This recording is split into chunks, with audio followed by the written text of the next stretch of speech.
Before the sun had fully stirred, the bushveld near Hoedspruit was alive with quiet wonder. The air smelled of dry grass and the faint tang of dew on earth. And somewhere in the distance, a lion's low breath rolled over the hills like a soft drumbeat. John had come seeking purpose, and Elara had come seeking something she couldn't yet name. They were strangers, yet the land had a way of drawing certain souls together. Their first encounter was in tea, cinematic, no dramatic crashes or shouts, just the brushing of hands over animal tracks, a shared glance, and the gentle tug of curiosity. Two hearts noticing each other in the vastness of the wild, before either knew what it might mean. In the bushveld, where life and death walked side by side, love began quietly, like the first light stretching over the horizon. John grew up on the edge of town, in a small house where the air smelled of books and dust. His father, a quiet schoolteacher, taught him patience in the simplest ways, fixing a broken fence, coaxing a shy bird from a trap, or gently untangling a frightened antelope caught in wire. One afternoon, John helped his father free a struggling animal. Its legs kicked weakly, its eyes wide with panic. John hesitated. "Why do we do this if it's so hard?" he asked. His father knelt beside him, hand on his shoulder. "Because some things are worth the effort. Because caring isn't measured in comfort or convenience." From that day, John learned that compassion was an act of courage. Elara's childhood was different, framed by the busy streets of Johannesburg and the rhythm of ambition. Her father, a lawyer, prized decisiveness above all. He expected her to act swiftly and wisely in any situation. One night, over dinner, young Elara asked, "Dad, what makes someone admirable?" "Courage," he said, without hesitation. "The courage to act when everyone else hesitates." John learned patience and empathy. Elara learned boldness and resolve. Two lessons, different but complementary, the seeds of who they would become, and the people who would one day meet in the bushveld and recognize the same courage in each other. Years later, John and Elara met during wildlife training near Pretoria. John was tracing animal tracks, fingers careful and precise, while Elara studied the same prints with sharp focus. "That's not a hyena track," she said. "It's a lion." John looked up, surprised. "You're sure?" Her lips quirked into a small, almost mischievous smile. "Pretty sure, and you?" "I'd hoped you'd tell me," he admitted. From that moment, they fell into an easy rhythm, studying tracking together, practicing darting techniques, debating conservation ethics long into the night.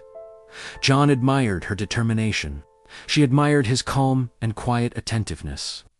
It was late afternoon when the call came. A young female tiger, recently rescued from a poaching trap, had slipped from her enclosure during a storm. Radios crackled, vehicles rumbled over dirt roads. Drones scanned the John tightened his vest, checking the tranquilizer darts. Elara crouched beside him, eyes scanning the horizon. "Remember," John said softly, "we don't corner her. She's scared, not dangerous. Not unless we make her feel cornered." Elara nodded, and their hands brushed as they reached for equipment.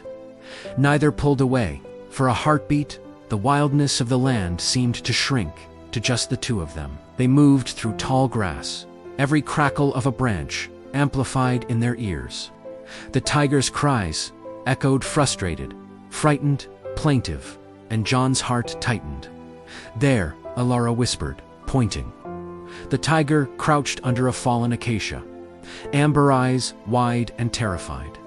John's stomach nodded. "We need to be slow, calm. Let her see we're not a threat." Elara pressed against his side instinctively. "I trust you," she murmured. He smiled, warmth spreading through him. "And I trust you." The first dart shot went wide.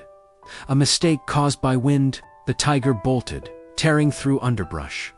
John sprinted after her, with Elara beside him, their hands brushing repeatedly over fallen logs and thorny branches. Each touch sent a subtle spark through them. "You okay?" John shouted over the wind.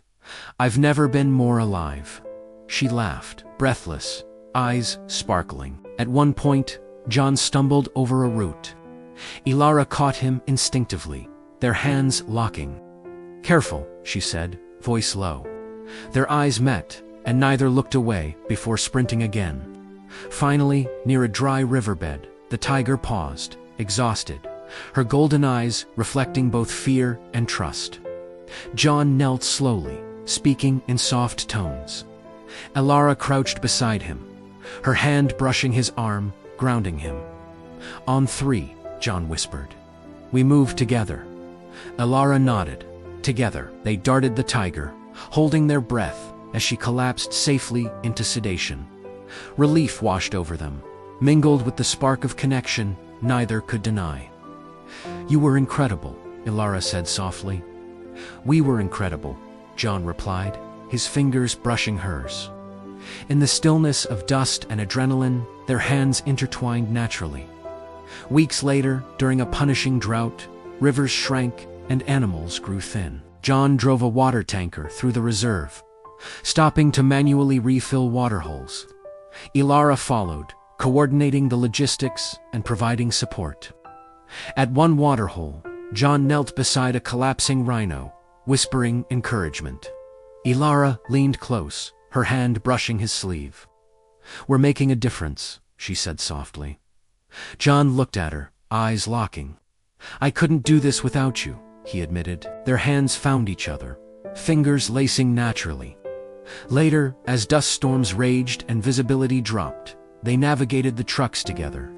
When a gust nearly threw John off balance, Elara caught his arm instinctively, and their foreheads touched for a brief moment. Unplanned, electric, grounding. Every rescue, every shared struggle, drew them closer. Their love grew quietly, but fiercely, forged in the wild rhythm of survival and care. Years later, as the reserve struggled financially, Elara stepped into a leadership role, negotiating funding and sponsorships. John focused on animal welfare, often arguing with her over difficult decisions. But they had learned to balance each other. Where Elara pushed for efficiency, John reminded her of the promise to protect every life. Where John hesitated out of emotion, Elara acted decisively. Together, they built a reserve, rooted in integrity, compassion, and courage. One morning, John and Elara stood hand in hand atop a ridge, watching elephants amble across the Hoedspruit plains. They had faced storms, droughts, escaped predators, and boardroom battles. But through it all, they had found each other. Not as an accident of fate, but as a promise that life's wildest moments were sweeter when shared. Elara rested her head on John's shoulder. "I used to think courage meant going it alone," she murmured. He kissed her hair, sun warming their backs. "It's braver to face the world together, and in the hush of the bushveld love. Patient, resilient, and fierce, as the land itself had rooted deep. Proving that even in a place where survival was daily, the heart could still find its home."